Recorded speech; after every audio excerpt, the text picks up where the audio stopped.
केशव जी के पास चलते। केशव जी, नाम मैं पढ़ रहा था जो 19 लोकसभा के बागी सांसदों की लिस्ट आई है।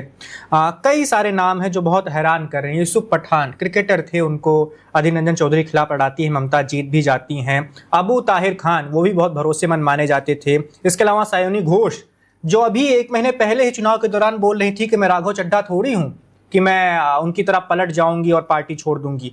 ये सारे लोग, शत्रुघ्न सिन्हा वो जो पहले बीजेपी में रह चुके हैं, उनको भी ममता ने चुनाव लड़ाया और उनको सांसद बनाया। ये सारे लोग जो अभी 1-1.5 महीने पहले जिनके बारे में कहा जाता था कि ममता बनर्जी के बहुत खास आदमी हैं, ये 1 महीने के अंदर ही पाला बदल ले रहे हैं। वैभव, राजनीति में कुछ भी अस्थाई नहीं होता है। कोई अस्थाई मित्र नहीं है, कोई अस्थाई शत्रु नहीं है। और राजनीति में कोई अपना भी नहीं है, कोई पराया भी नहीं है, कोई सगा नहीं है। राजनीति ऐसी बला है जो समय के हिसाब से चलती है और ये बहुत ही जीवंत चीज है। देखिए, पश्चिम बंगाल में जो हो रहा है, अब जरा हम यहाँ पर तुलनात्मक रूप से भी देखें। पश्चिम बंगाल में चुनाव हुआ और तमिलनाडु में भी चुनाव हुए। दोनों जगह जो सत्ताधारी पार्टी थी वो हार गई।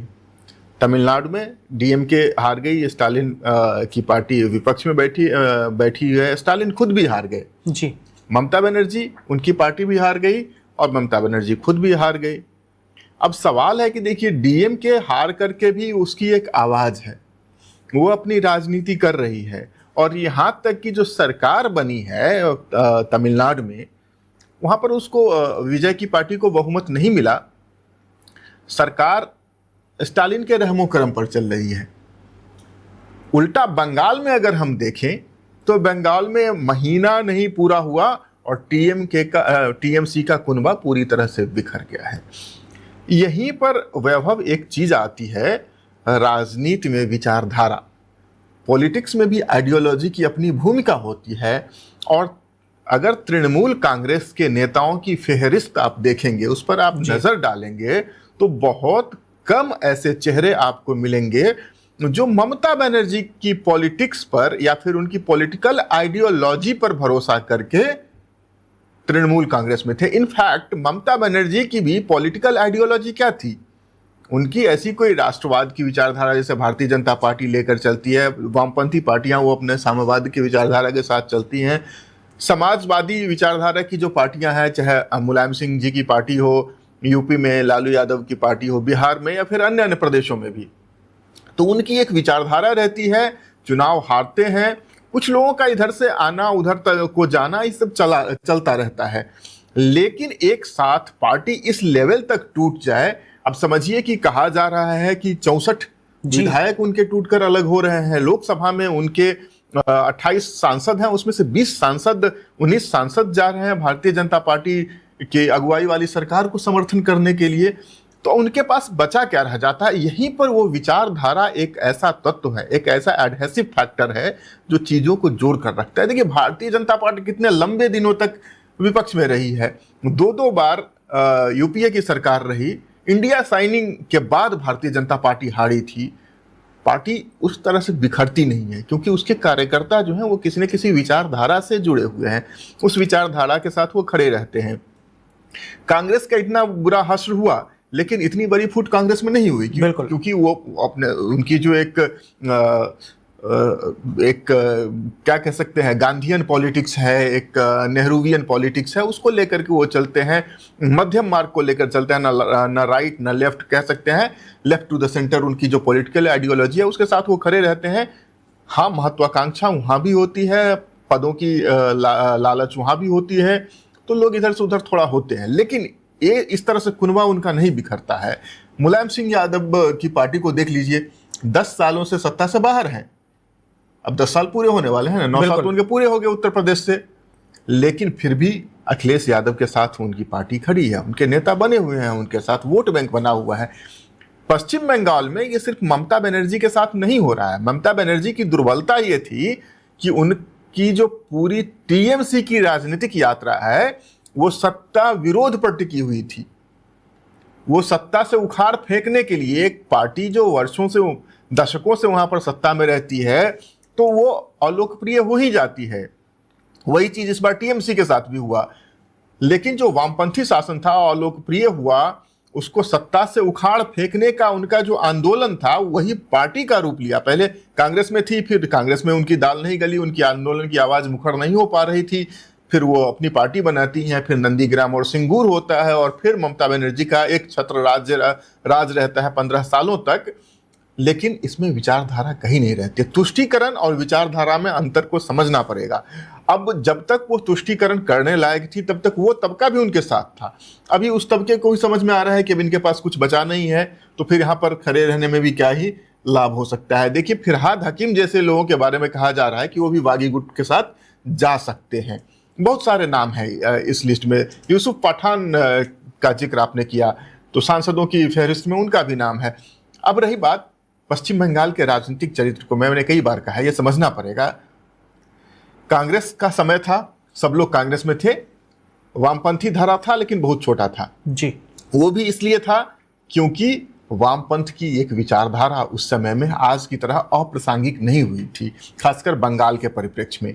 फिर वामपंथी शासन आता है, कांग्रेस खत्म हो जाती है, वामपंथी हो जाता है। फिर टीएमसी का समय आता है, वामपंथी जो पार्टी थी, जो उसमें आइडियोलॉजी वाले लोग थे, 2-4 वही रुक जाते हैं, बाकी सब इधर टीएमसी में चले आते हैं। और लोग कहते भी हैं कि बंगाल में जब सत्ता बदलती है तो सब कुछ बदल जाता है। अब टीएमसी के शासन का अंत हुआ है, तब सब कुछ भारतीय जनता पार्टी में या उनके समर्थन के तौर पर देखा जा रहा है। असली सवाल तो यहाँ पर भारतीय जनता पार्टी से भी होगा। असली जो बात है, असली प्रश्न है, यहाँ भारतीय जनता पार्टी से भी पूछा जाना चाहिए जी। जिनके आतंक के खिलाफ वो लड़ रहे थे, जिनको वहां पर अत्याचारी वो बता रहे थे, अब ये उनके समर्थन में आ रहे हैं क्या? उनसे समर्थन लेकर उन्हीं के अत्याचार का हिसाब ये लगा पाएंगे? बड़ा प्रश्न है। और दूसरी बात, क्या प्रजातंत्र में, भारत अगर एक डेमोक्रेसी है तो इस डेमोक्रेसी में अपोजिशन का कोई रोल नहीं है? फिर सरकार की निरंकुशता पर प्रश्न कौन उठाएगा? जहां भी भारतीय जनता पार्टी मजबूत हो रही है, वहां पर सहयोगी दलों को समाप्त कर रही है, वहां पर विपक्ष को समाप्त कर रही है। भाई, हम किस प्रजातंत्र की परिकल्पना कर रहे हैं? ये यहाँ पर अगर विपक्षी की कोई आवाज नहीं होगी तो फिर सरकार को जैसा मन हो वैसी नीतियां बनाएंगी, वैसा अभियान चलाएंगे। फिर प्रजातंत्र का स्वरूप क्या होगा? ये बड़ा प्रश्न है। और फिर लोगों के भरोसे का क्या होगा? जो लोग, सपोज कीजिए कि आज जो 64 विधायक तृणमूल से टूटकर भारतीय जनता पार्टी वाली सरकार को समर्थन देने आ रहे हैं, या 20 सांसद भारतीय जनता पार्टी की केंद्रीय सरकार को समर्थन देने आ रहे हैं, उन लोगों का क्या होगा जो लोग इनसे नाराज होकर भारतीय जनता पार्टी को वोट दे रहे थे? बिल्कुल। तो ये मैंडेट के साथ भी धोखा है। भारतीय जनता पार्टी शायद ये लोड लेकर के अगले चुनाव में जाए तो फिर वहां पर पता चलेगा। एक चीज और मैं यहीं पे कह देना चाहता हूं, ऐसा हो क्यों रहा है? एक तो विचारधारा वाली बात है, और ये हमेशा समझा जाता है कि जो क्षेत्रीय पार्टियां होती हैं वो जब सत्ता से बाहर होती है तो वहां पर भूचाल आता है, पार्टी का अस्तित्व संकट में पड़ जाता है। पश्चिम बंगाल में खासकर, और इसलिए भी हो रहा है कि अब देखिए, तृणमूल कांग्रेस के पास अपने कार्यकर्ताओं को देने के लिए कुछ नहीं है। न तो केंद्र में उनकी सरकार है, न राज्य में उनकी सरकार है। अधिकांश जो नगर पालिका होते हैं अब वो भी उनके हाथों से फिसल जाएगा। उनको अपने अब कार्यकर्ता किस लोभ में बंधे रहेंगे? पश्चिम बंगाल की राजनीति में पारा लेवल, कॉलोनी लेवल की जो राजनीति है उसका भी बहुत प्रभाव रहता है। और दूसरी ऐसी बात मैं बोल रहा हूं जो बहुत सारे लोग नहीं बोलना चाहते हैं, एक कुछ आर्थिक लाभ भी होता है। अभी एक टीएमसी के नेता ओपनली बोल रहे हैं, लोगों से माफी मांग रहे हैं, और वो कहते हैं कि जो कट मनी उन्होंने लिया था वो वापस करेंगे। तो अब जब सरकार ही नहीं है, न यहाँ सरकार है न वहाँ सरकार है, तो ये कट मनी का जो रोल होता है ना, वो भी अब किस लोभ में बंधे रहेंगे? अब तो वो जो एक फूल था, एक खिला हुआ गुलाब था, वो सब मुरझा गया, सब निकल गया, तब भंवरे वहां पर क्यों रहेंगे? बिल्कुल। इसीलिए, और विचारधारा तो है ही नहीं। पारा लेवल पॉलिटिक्स, वो जो एक आर्थिक लाभ होता है उनका सत्ताधारी दल से जुड़े होने के कारण, वो नहीं है, और विचारधारा तो नहीं ही है। यही पश्चिम बंगाल में तृणमूल कांग्रेस की जो पटाक्षेप की पटकथा लिखी जा रही है वो मैं पढ़ पा रहा हूँ। बिल्कुल। हमारे साथ विक्रांत विक्की जी भी जुड़ चुके हैं, राजनीतिक विश्लेषक हैं। विक्रांत जी, बहुत स्वागत है आपका वन इंडिया पर। अभी हम बात कर रहे थे टीएमसी में जो टूट हो रही है, ममता दीदी के तमाम विधायक और सांसद छोड़कर जा रहे हैं, उन्हें सत्ता जाने के सिर्फ 1 महीने बाद ही ये सब कुछ हो रहा है। आप इसे कैसे देख रहे हैं? मैं आपके चैनल के माध्यम से जो भी दर्शक हैं और जो भी जनता जनार्दन है उनको मेरा नमस्कार। देखिए, ममता बनर्जी और उनके भतीजे अभिषेक बनर्जी ने जो 15 साल में जो आतंक मचा रखा था, उससे पूरे बंगाल की जनता त्रस्त थी। यहाँ तक कि उनके पार्टी के अंदर जो नेता थे, चाहे वो विधायक रहे हो या सांसद हो या मेयर हो, चाहे पंचायत स्तर के नेता हो, वार्ड स्तर के नेता हो, सभी लोग त्रस्त थे। वो तानाशाही डर डर के जी रहे थे उस पार्टी में। आज जब उनको मौका मिला, जब देखने को मिला कि भाई अब उनकी सरकार चली गई है और उनका आतंक से मुक्ति अब मिल सकता है, तो अंदर जो गुब्बार होता है वो नेताओं का फूट के बाहर निकला। और अभिषेक बनर्जी के तानाशाही से सब लोग बहुत खपा हैं। इस कारण से सभी नेता ने अपना एक अलग रास्ता चुनने का कार्य किया, जिसके लिए मैं वहां की जो जनता है उसको तो मैं सबसे पहले धन्यवाद देता हूं कि ऐसे तानाशाही की सरकार को उखाड़ करके फेंकने का कार्य किया है ना। बहुत अच्छा कार्य हो रहा है।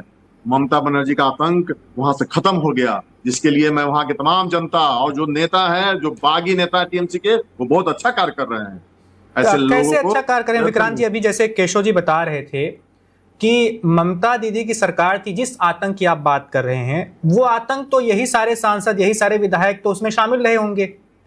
नहीं, देखिए, शामिल कहाँ हो रहे हैं? वो तो अपना टीएमसी ओरिजिनल, वो टीएमसी अपना अलग वो लोग धारा बना रहे हैं। सांसदों ने तो खुलकर कह दिया एनडीए को समर्थन करेंगे, समर्थन करेंगे। देखिए, एक चीज जान लीजिए, विचारधारा पे बात होती है। विक्रांत, किसी भी पार्टी में अगर भाजपा में गए, जनता दल यूनाइटेड में गए, या किसी कांग्रेस में गए, या टीएमसी में गए, तो उनकी जो विचारधारा है वो मजबूरी में अडॉप्ट लोगों को करना पड़ता है, ना चाहते हुए भी। तो टीएमसी की तो विचारधारा क्या थी? जबरदस्ती गुंडा राज स्थापित करके बूथ को लूट लो और कैसे भी अपना सत्ता शासन को बंगाल में लाओ। और वही बात है ना सर, सबको भर भर के बंगाल में रखो। ये नहीं चलेगा। वही बात है। जनता जा चुकी है, 12 साल से बांग्लादेशी, 12 साल से सर, 12 साल से बांग्लादेशी बॉर्डर सिक्योरिटी फोर्स के नाक के नीचे से आ रहे हैं और दोषी सिर्फ ममता बनर्जी है, और होना भी चाहिए। ममता बनर्जी का जो दोष है उसकी सजा उनको मिल चुकी है। असली सवाल यहाँ पर यह है कि जिनके खिलाफ बीजेपी की लड़ाई थी, क्या ये 20 सांसद दूध के धुले हैं? क्या जो 68 विधायक हैं उनके खिलाफ बीजेपी की लड़ाई नहीं थी? अब जब ये भारतीय जनता पार्टी के पास आ रहे हैं तो उनका सारा दोष समाप्त हो जाता है। अब ये भी अजीब तरह की, नई तरह की राजनीति है। पहली बात कि एनडीए को उनके समर्थन की जरूरत भी नहीं है। एनडीए खुद मेजोरिटी में है, पूरे मेजोरिटी से सत्ता चला रही है। केंद्र में हो या बिहार हो, उत्तर प्रदेश हो, बंगाल हो, हर जगह अपना पूर्ण मेजोरिटी है उनकी। एनडीए को किसी की जरूरत ही नहीं है, कोई जरूरत नहीं है। बिल्कुल, विचारधारा की बात हो रही है। वही तो बात है, एनडीए को इनकी जरूरत नहीं है, लेकिन एनडीए क्यों नहीं? विचारधारा जो है, एनडीए की जो विचारधारा है, उसमें सबको लेके चलने की विचारधारा है। और ममता बनर्जी की टीएमसी की जो विचारधारा थी, सिर्फ एक जात का ध्रुवीकरण करो, एक जात की बात करो, और जो बहुसंख्यक हैं इनको साइड करके चलो। ऐसा नहीं होता है। ये इस देश में हर जाति, हर धर्म के लोग को जीने का पूरा अधिकार। एक उदाहरण देखिए, कहा जा रहा है कि सायोनी घोष का भी इस लिस्ट में नाम है जी, जो संभवतः 19 सांसदों की जो सूची है, जो एनडीए की सरकार को केंद्र में समर्थन दे सकते हैं। 19 सांसदों में से एक सायोनी घोष ही है। आप सायोनी घोष को लेकर के कितने आक्रामक थे 1 महीने पहले तक। बिल्कुल, यही काबा मदीना वाले सारे बयान और पुराने वीडियोस क्या क्या चलाए गए, वो क्या अब भारतीय जनता पार्टी के करीब आ रही है तो उनका वो शिवलिंग वाला पाप भी धुल जाएगा। सब कुछ एकदम, मतलब इतना पावरफुल वॉशिंग मशीन सर इस देश ने बनाया है, इसका तो पेटेंट करा लेना चाहिए। नहीं, वो जो बोली है उनका सजा बंगाल की जनता ने उनको दे दिया। बंगाल की जनता ने सजा दिया, आप उस सजा को क्यों माफ कर रहे हैं? वाल्मीकि जी, महर्षि वाल्मीकि जी, स्वर्गीय महर्षि वाल्मीकि जी जिस दिन से जागे, पहले वो क्या काम करते थे आप जान रहे हैं। उनका बुद्धि खुला, उनको उनमें ज्ञान का वर्धन हुआ, वो सही रास्ते पे चल दिए। अगर सुबह का भूला शाम को घर लौटे तो उसे भूला नहीं कहते। कागज पर मेरा अंगूठा लगवा लीजिए और 2031 के चुनाव में खुदा न खास्ता अगर टीएमसी जीतती है, कांग्रेस जीतती है, वामपंथी पार्टी जीतती है, तो आप देख लीजिएगा ये जो जितने आए हैं सबका फिर से हृदय परिवर्तन होगा, फिर से वो वहीं पहुंच जाएंगे। पश्चिम बंगाल के सर ये पॉलिटिकल लीनियज देखिए ना, पश्चिम बंगाल की पॉलिटिकल लीनियज आप ही लोग कहते थे और सारे आप ही लोग क्या कांग्रेस भी कहती थी, सारे लोग कहते थे कि सीपीएम के सारे गुंडे टीएमसी में आ गए। और जब टीएमसी में सारे गुंडे थे तो अब टीएमसी से भारतीय जनता पार्टी की तरफ कौन साधु आ रहा है? हाँ, तो जब जब सीपीएम से आए तब वो गुंडे थे, और जब टीएमसी से आ रहे हैं तो उनका हृदय परिवर्तन हो गया है। तो सर ये तो बात तय है, हम और आप तो एक ही पेशे से हैं बेसिकली, लेकिन मुझे लगता है कि हमारे देश में जो ये नई तरह की वॉशिंग मशीन सिस्टम है इसका तो पेटेंट करा लेना चाहिए। इसमें तो जो भी आ जाए सब एकदम वॉशिंग मशीन की बात। रामचरितमानस की पंक्ति से सर आपका स्वागत करता हूं। पारस परस कुधात सुहाई, ये भारतीय जनता पार्टी एक ऐसा पारस पत्थर है जिसके स्पर्श मात्र से ही लोहा भी सोना हो जाता है। अब हमें इसी बात को स्वीकार करना होगा और इस बात को भी स्वीकार करना होगा कि देश में शायद अब ऐसे ही प्रजातंत्र होगी, ऐसा लोकतंत्र होगा जिसमें विपक्ष नाम की कोई चीज नहीं होगी। नहीं, ये बात कहीं से भी उचित नहीं है सर कि ये वॉशिंग मशीन है।